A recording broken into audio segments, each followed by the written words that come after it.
안녕하세요. 대한중학교 친구 여러분. 자, 우리가 이번 시간이 5번째 시간이네요. 자, 온라인 수업으로 연극 수업을 또 하게 됐는데, 지난 시간에 수업을 듣고 연극 영상을 감상하고 간단한 느낀 소감을 댓글로 적기로 했는데, 댓글을 많이 안 단 친구들이 있어요. 늦게라도 좀 달 수 있으면 달아주면 좋겠고, 자, 이번 시간에는 자, 희곡을 만나는 즐거움이라고 해서 우리가 시나 소설과는 다른 희곡의 특성에 대해서 이해하고 연극의 기본이 되는 희곡의 구성 요소에 대해서 한번 알 수 있는 시간을 가지도록 하겠습니다. 자, 그럼 먼저 희곡의 특성에 대해서 한번 알아보도록 할게요. 자, 1. 문학성. 자, 여기서 말하는 문학성이란 우리가 시나 소설이나 뭐 이런 것과는 다르게 희곡이란 작품은 극문학의 대표적인 형태이죠. 그래서 무대 공연 상연을 전제로 합니다. 그래서 뭐 어떤 시에는 뭐 운율이 있고, 그리고 또 뭐 소설에는 뭐 어떠한 인물의 뭐 삶이나 뭐 이런 게 표현돼 있다면, 이렇게 희곡 같은 경우는 이제 대사가 있죠. 대사 형식으로 되어 있는 글을 띱니다. 그래서 다른 문학 장르와는 조금 다른 점들이 있죠. 그리고 두 번째 특성으로는 연극성을 띠고 있습니다. 자, 여기서 말한 연극성이랑 조금 전에도 얘기했듯이 공연을 전제로 하고, 그리고 대사문으로 이루어져 있고, 무대 지시문이나 이런 것들이 이루어져 있고, 그리고 대화체로 되어 있기 때문에 그 인물 간의 대화를 보면서 그게 흐름이나 내용을 이해하는 그런 방식이죠.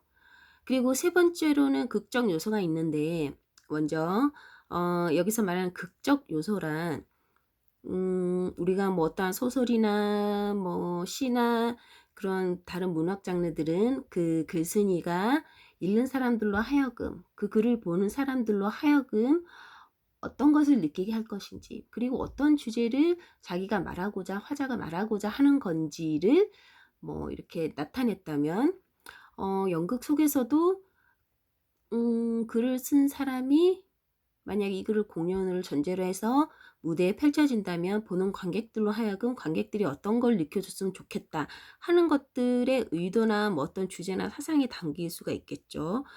그 속에는 이제 어떤 극적 요소를 담을 수가 있겠죠. 여기서 극적 요소의 첫 번째로 보면 운명과의 갈등, 자, 그리고 2. 성격으로 인한 갈등, 3. 사회 관습 및 제도와의 갈등이 있는데, 먼저 운명과의 갈등은 인간이 처한 삶이나 벗어날 수 없는 운명 등을 이제 해결하고 거기서 벗어나고자 하는 그런 극적 요소를 말할 수가 있겠고, 그리고 성격으로 인한 갈등은 인물과 인물 간의 갈등이나, 그리고 인물과 그 등장인물에 관한 성격으로 인한 갈등 요소를 말하는데, 뭐 우리가 살다 보면 뭐 친한 친구가 있을 수도 있고, 뭐 약간 사이가 안 좋은 친구가 있죠. 근데 뭐 사이가 안 좋은 친구가 뭐 사이가 안 좋게 된 계기가 있겠죠. 뭐 그런 계기로 인해서 사이가 안 좋아졌지만 나중에 어떤 해결이 되면서 그 친구와 다시 친해지게 되는, 그렇게 뭐 일이 해결되듯이 뭐 희곡 속에서도 극적 요소로 인물 간의 성격으로 인한 갈등이 있을 수가 있겠죠. 그리고 세 번째로는 사회 관습 및 제도와의 갈등이라고 되어 있죠. 쉽게 얘기해서 사회 부조리나 잘못된 것과의 갈등입니다. 그것을 바로잡고자 뭐 인물들이 노력하는 모습이나, 아니면 뭐 어떤 사회성을 풍자하거나, 우리가 쉽게 얘기해서 뭐 누군가를 뭐 디스한다고 하죠. 그렇듯이 뭐 어떤 인물을 약간 풍자한다거나, 아니면 어떤 사회성을, 아니면 어떤 정치나 어떤 문제점을 풍자한다거나, 그런 해학적 요소를 넣어서 어떤 잘못된 것을 바로잡고자 해결하기 위한 과정에서의 갈등을 말할 수가 있겠습니다. 자, 그럼 다음으로 자, 희곡의 구성 요소에 대해서 한번 알아볼까요? 자, 희곡의 구성 요소로 보면 첫 번째 인물이라고 있죠. 자, 여기서 인물은 희곡에서 가장 중요한 요소입니다. 극적 사건의 중심이 되는 것이죠.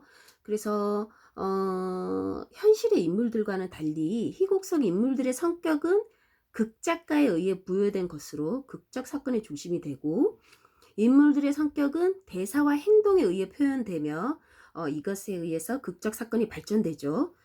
희곡을 영어로 하면 드라마라고도 하는데, 드라마라고도 하는 이유도 인물들의 행동이 극에서 보여지는 게 중요하기 때문에 드라마라고도 하겠죠.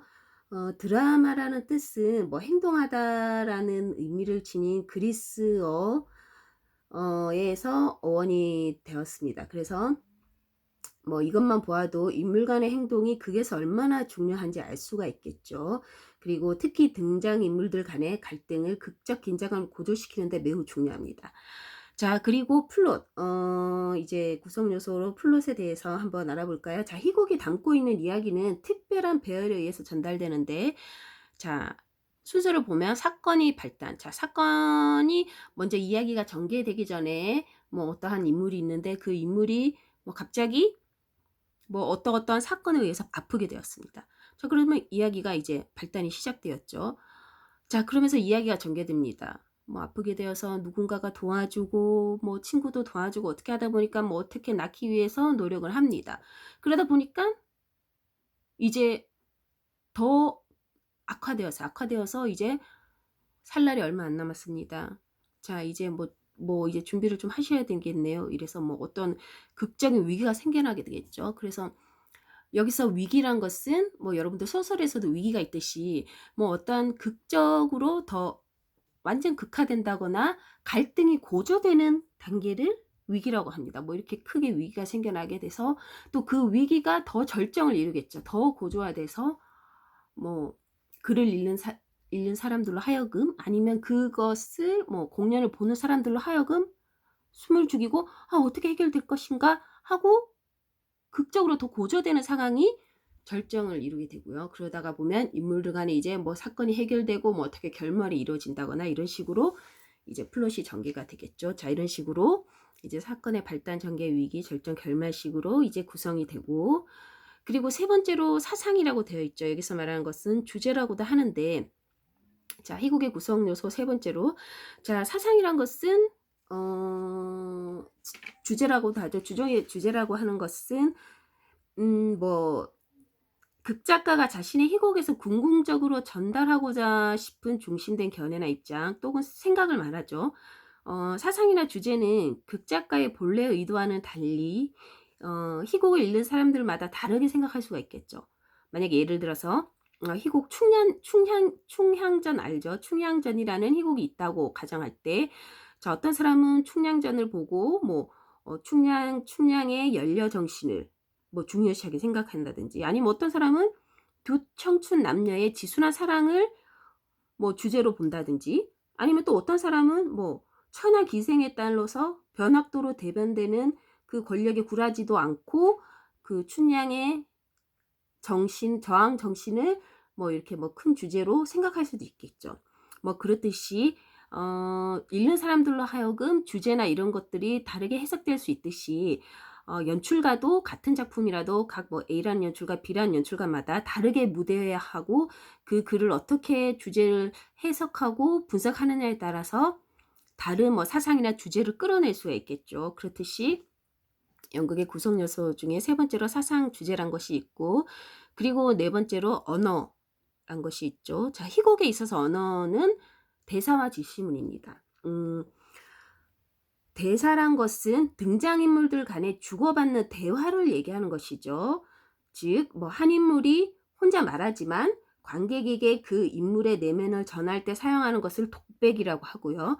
그리고 실제로는 무대 위에 다른 인물들에게도 들리지만 그들에게는 들리지 않는다는 약속 전제 하에 인물들이 관객들에게만 전하는 방백이 있고요. 그리고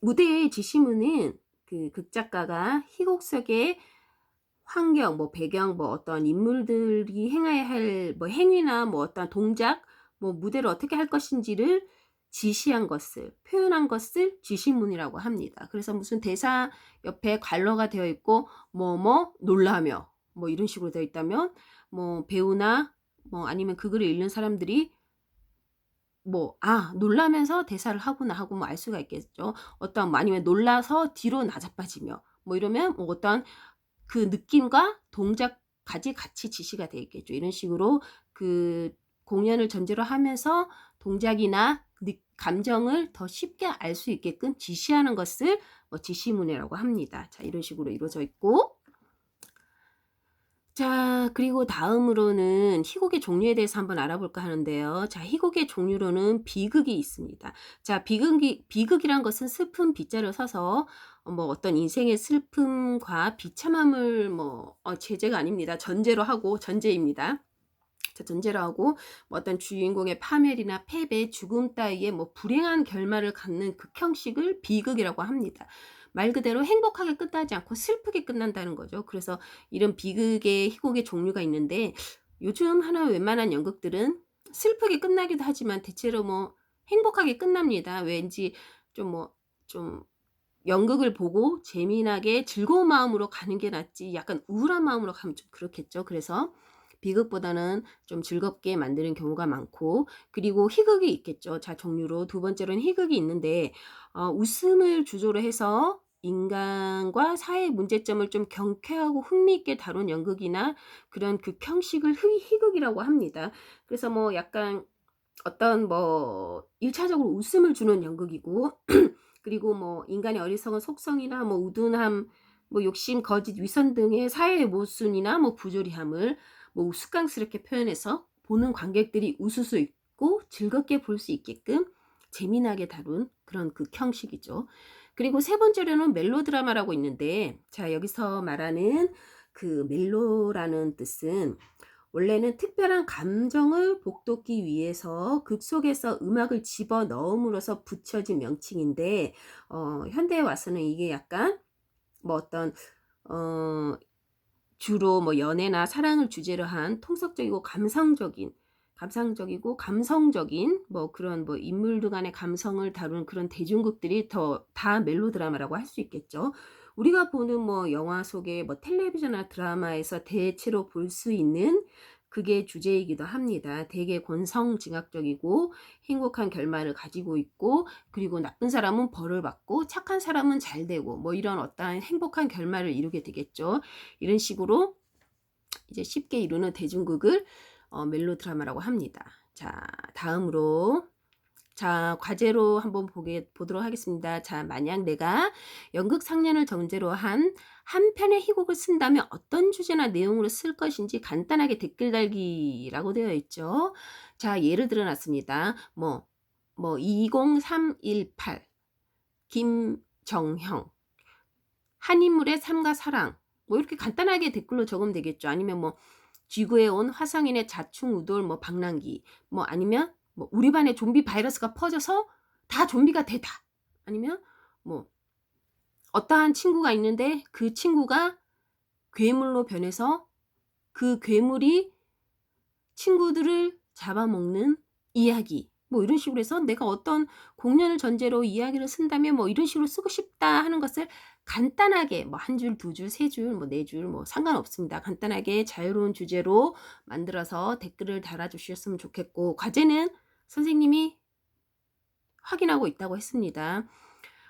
과제를 여러분들이 뭐 다른 시간처럼 제출하면 좋을까 이렇게 생각도 했지만 너무 제출까지 하면 여러분들이 너무 힘들 수도 있어서 선생님은 이제 연극 수업이란 게 여러분들이 좀 쉽고 재미있게 다가갔으면 하거든요. 그래서 뭐 어떠한 종이로 제출한다든가 뭐 그렇게 안 하도록 그냥 댓글 쉽게 달 수 있도록 선생님이 그렇게 여러분들 편의를 생각했으니까 그런 선생님의 의도처럼 여러분들도 거기에 부응해서 재미난 댓글 그리고 성실한 댓글을 좀 달아주셨으면 좋겠습니다. 자 힘들지 않죠? 자 그러면 오늘도 대연중학교 2학년 친구 여러분들 매우 수고하셨고요. 선생님과 다음 시간에 또 보도록 할게요. 감사합니다.